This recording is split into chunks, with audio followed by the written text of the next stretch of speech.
Hello, everyone, and welcome back to Be Uplifted. When it comes to meditations, there is always a lot to share because many people always want to manifest something. Some people would like to have $100,000 at the end of the month. Some people would like to have their health restored. Some people are having relationship or marriage issues that they really could use some peace and relief from the anxiety that they face on a daily basis. Practicing meditation daily is crucial when it comes to maintaining a healthy lifestyle. While it reduces anxiety, it helps to realign your energy and it can also invoke inspiration. For those of you who are in this for wealth, this is not something that you are excluded from. You can actually manifest 10 times faster the wealth and the abundance that you would like to also have in your life.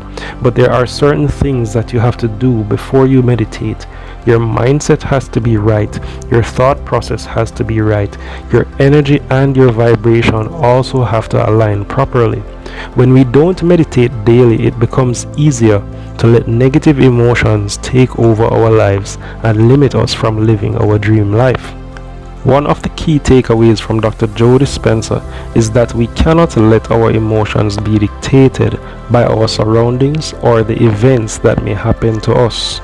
This type of mindset is detrimental because here you give up your own control to the issues and the other influences around you, and therefore allow them to dictate the way you live your life instead of you being in control. Listen carefully for the next few minutes as Dr. Joe Dispenza, in his own words, share just how you can begin to manifest 10 times faster if you follow the principles and techniques that he will share with you, even when you have doubts or you face financial difficulties in a way that nobody else can understand. I always start my meditation by raising my energy. I always start with placing my attention in the center of my chest. Where you place your attention is where you place your energy. And then I start practicing slowing my breath down, and then I start cultivating an elevated emotion like gratitude or joy or freedom. And I sustain that state until I start feeling my heart beating. Tell me what that means, cultivating gratitude or joy. Is it just bringing thoughts of gratitude? I'm feeling it. I'm feeling really grateful to be alive. I'm doing that without any reason. I'm just doing it because I want to. And you're familiar with it. I can do it because I've practiced it enough times. Just like people practice pretending being suffering all the time. Sure. It's the same thing. I'm just trading the chemicals of suffering for the chemicals. Every child can pretend that they're sad or they're asleep, right? Why can't we pretend at the beginning that we're joyful or we're grateful? Exactly. When you're living life, a lot of your attention is on your outer environment. And what is your outer environment made up of? Bodies, people, things, objects, places, and time. A lot of our attention is on our body, how we're feeling. Are we hungry? Are we tired? We're angry? We're frustrated? We have pain? And a lot of our attention is on time, like how much time do we have? Where do we have to go? What do we have to do? And it's the act of keeping your attention on your body, your environment, and time that all of a sudden keeps you separate from your inner world of thoughts and feelings. So that we love this idea of teaching people how to sit down and disconnect from their outer environment. If you're listening to soft music and you have your blindfolds on or your eyes closed, you're less likely to be influenced by your outer world.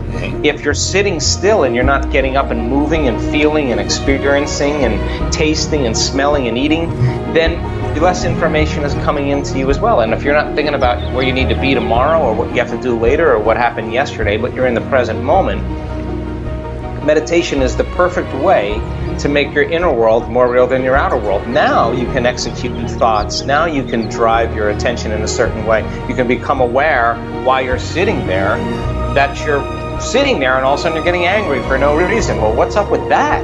You're just sitting there and you're angry. That should tell you that your body on some level is craving that emotion. So when people start to understand they may be addicted to anger, and I'm allowing them to sit there and work with that anger and keep bringing their body back to the present moment, they're training their body. Just like you're training in your gym, you're training your body to no longer be the mind. And the act of doing that over and over again is you're training the animal. And sooner or later, the animal's going to go, I'm not the mind. You're the mind. I'm going to let go. And when it finally surrenders, the person gets a biological upgrade. And that biological upgrade happens in a matter of seconds. So I love this because you don't have, you can't tell me you're too old to do this. You can't tell me you're too out of shape to do this. You can't tell me you're too sick to do this. You can't tell me your past was too brutal to do this, because I've seen transformation in all shapes and sizes. So if 95%, Ben, of who we are by the time we're 35 years old is a set of memorized behaviors, automatic unconscious habits, emotional reactions, beliefs, perceptions, and attitudes that function subconsciously like a computer program, then in order for us to change, then we got to dive into that operating system and become conscious of it. And the word meditation literally means to become familiar with. So you got to become familiar with those thoughts, those emotions, those behaviors, and become so familiar and conscious of them that you would never go unconscious again. And then you got to decide what thoughts you do want to fire and wire in your brain. You got to rehearse mentally who you're going to be. In the act of rehearsing and thinking about who you're going to be, planning your behaviors begins to install the neurological hardware in your brain to look like that experience has already happened. Now your brain is no longer a record of the past. Now it's a map to the future. Now, if you keep doing it, firing and wiring, the hardware becomes a software program. And the next thing you know, you're thinking like a happy person. You're acting like an unlimited person because you would put the circuits in place. And then the last step is to teach your body emotionally what that future is going to feel like before it happens. And if you keep cultivating those states of mind and body, neurologically and chemically, it's going to begin to become familiar to you. And you're going to go from one personality to another. And the disease or the problem is going to exist in the old personality, and you're literally someone else. And the person doesn't have to visualize their cancer going away. They'll just tell you the cancer was in the other person. I'm somebody else. Can't live here. And the disease naturally goes away. So it's a side effect of a change. I have sat with my body, Ben, for hours, and I have watched my mind run all over the place. And there are certain thoughts that you really want to believe in because they're part of you. But when you start really overcoming your own personal limitations, and you're no longer knee-jerking to the people and conditions in your life because you've been sitting there in your meditation and your body is throwing the kitchen sink at you, and you're just saying, that's all you got, that's it, I'm gonna keep going. Sooner or later, when you break free from the chains of those habits and those emotions, and your body begins to liberate energy, we've measured this, and you start feeling joyful and free, and your heart starts to open, and you're in love with life, and you're moved, and this is a feeling that's not coming from anywhere outside of you, it's coming from within you. I guarantee you'll stand in the presence of your greatest adversary, your biggest betrayer, the person that threw you under the bus, and you'll look that person in the eye and you will have nothing but love for them, because you'll see a part of yourself you used to be that you no longer are. And the moment that happens, you no longer belong to your past, you belong to your future. And now you see it as a lesson instead of like holding a grudge. You free them and you free yourself, and you're on your way. And that's called evolution. We only complain about our life when it's not working. Nobody complains about their life when they're joyful. They just don't. You only complain about your life when you're angry or bitter or frustrated. So if a person starts working on regulating different states, then they'll say, God, I feel so great. I'm not going to lose this feeling because of that person. I'm just going to see them, wow, I used to be like that. I just totally get them. And now you're free. And I think that's the beginning of unconditional love. I always start my meditation by raising my energy. I always start with placing my attention in the center of my chest. Where you place your attention is where you place your energy. And then I start practicing slowing my breath down, and then I start cultivating an elevated emotion like gratitude or joy or freedom. And I sustain that state until I start feeling my heart beating. Tell me what that means, cultivating gratitude or joy. Is it just bringing thoughts of gratitude? I'm feeling it. I'm feeling really grateful to be alive. I'm doing that without any reason. I'm just doing it because I want to. And you're familiar with it. I can do it because I've practiced it enough times. Just like people practice pretending being suffering all the time. Sure. It's the same thing. I'm just trading the chemicals of suffering for every child can pretend that they're sad if they're asleep, right? Why can't we pretend at the beginning that we're joyful and we're grateful? Exactly. So then So then by doing that, then I start raising my body's energy. And then when I do that properly, then I'm ready to create. And so then my next step is to get beyond myself. And our research shows that if you take your attention off your body, you become nobody.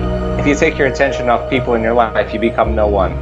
If you take your attention off the things you own, you're in nothing. If you take your attention off the place you have to go, you're in nowhere. If you take your attention off of time, you're in no time. That's the moment you become pure consciousness. That's the moment that you all of a sudden start connecting to that unified field or that quantum field that I talk about. So I go as deep as I can into that unified field, and I keep surrendering deeper and deeper into it, because the more I connect to it, the more whole I feel.